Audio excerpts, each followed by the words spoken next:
নমস্কার, সবাইকে শ্রদ্ধা ও ভালোবাসা জানাই। তাপসী রান্নাঘরে সবাইকে স্বাগত। সবাই ভালো আছেন তো? আজ একটি নিরামিষ রান্না করব। আলু, পটল, সোয়াবিনের রসা। সবাই খেয়ে বলবেন হয়েছে খাসা।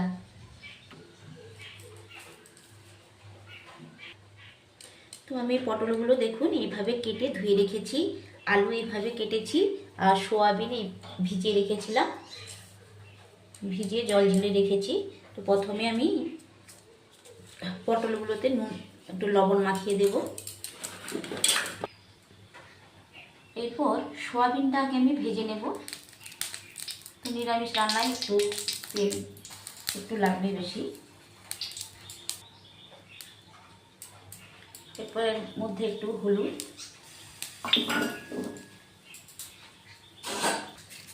লবণ দিয়ে দিলাম।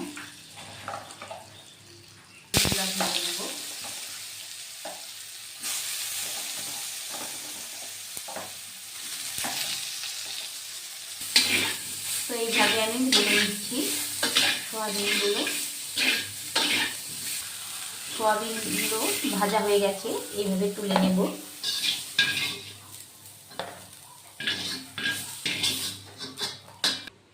তো এরপর আলুগুলো ভেজে নেব। তো আলুগুলো ভাজার জন্য আমি এখানে বাতাসা দিলাম। বাতাসা দিয়ে আলুগুলো ভাজলে খুব ভালো হয়, বাতাসা বা চিনি। তো এইভাবে যখন হয়ে আসবে তখন আলুগুলো ভেজে নেব ভালো করে। তো আলুগুলোকে এইভাবে তেলের মধ্যে নেড়ে নেড়ে ভেজে নেব। তো আলুটা সেদ্ধ হওয়ার জন্য একটু জল অ্যাড করে দিলাম। জল দিয়ে এটা ঢাকনা দিয়ে দেবো।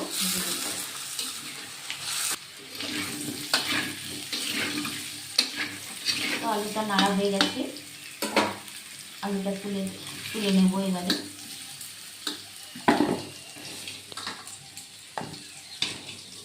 এবারে পটলগুলো ভেজে নেব।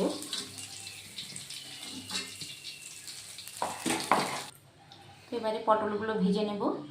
আবার একটু অল্প হলুদ দিয়ে দেব। পটলে লবণ মাখিয়ে রেখেছি।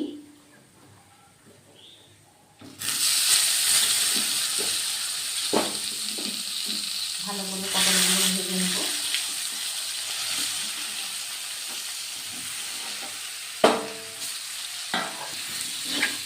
এইভাবে পটলগুলো ভেজে নেব। আমাদের মেয়েদের তাড়াহুড়ো করে সংসারের অনেক কাজ করতে হয়। আমাকে 9:30টার মধ্যে রান্না করে অফিসে রান্না করে দিতে হয়। তার মধ্যে আবার ভিডিও বানাতে হয়। সংসারে অনেক কাজ সবাইকেই করতে হয়। তো আমি একটা নিয়মের মধ্যে চলি, সেজন্য খুব অল্প সময়ে কাজগুলো করা হয়ে যায়। এইভাবে পটলগুলো নেড়ে নেড়ে ভেজে নেব।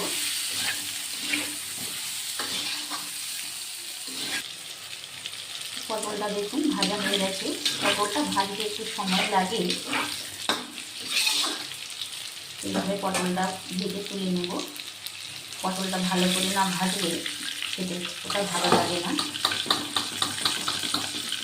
এইভাবে পটলগুলো তুলে নেব সব।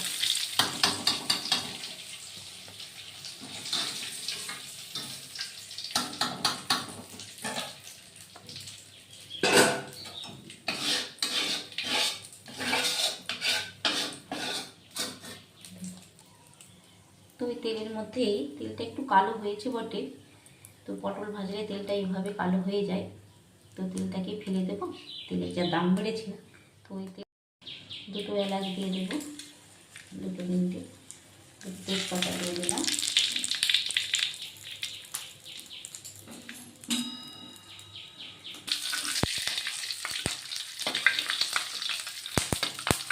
নিয়ে আমি এখানে একটা পেস্ট বানিয়ে রেখেছি।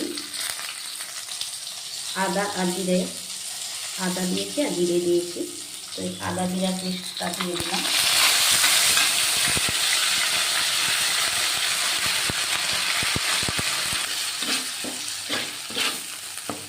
আদা জিরে দুটো কাঁচা লঙ্কা দিয়েছি, তেজপাতা। এইভাবে নেড়ে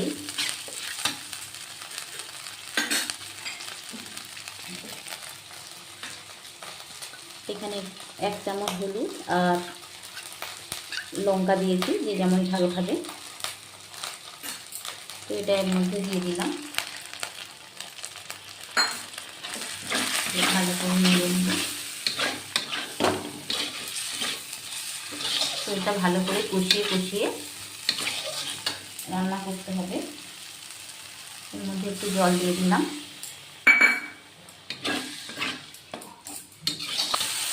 তো দেখুন মশলাটা কষা হয়ে গেছে। এর মধ্যে প্রথমে আলু দিয়ে দেবো,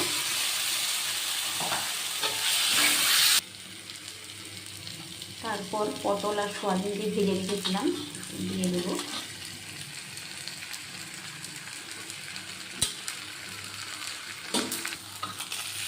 দিয়ে সবার সঙ্গে ভালো করে এইভাবে নাড়ব। ভালো করে কষা হয়ে গেছে, এরপর জল দিয়ে দেবো, যে যেমন ঝোল খাবেন সেইভাবে। পটল আর সয়াবিনের রসা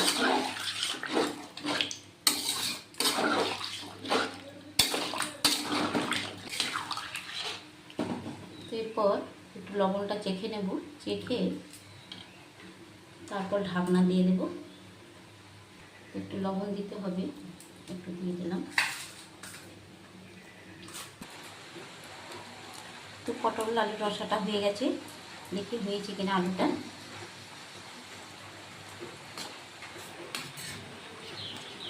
হয়ে গেছে। তো নামানোর আগে একটু পোস্ত বেটে রেখেছিলাম, সেটা দিলে টেস্টটা আরও বেড়ে যাবে। দেখি এবারে সব কিছু ঠিক আছে কিনা।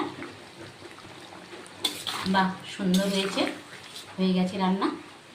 আপনারাও বাড়িতে এইভাবে আলু পটল সোয়াবিনের রসা করে দেখবেন। নমস্কার, সবাই ভালো থাকবেন।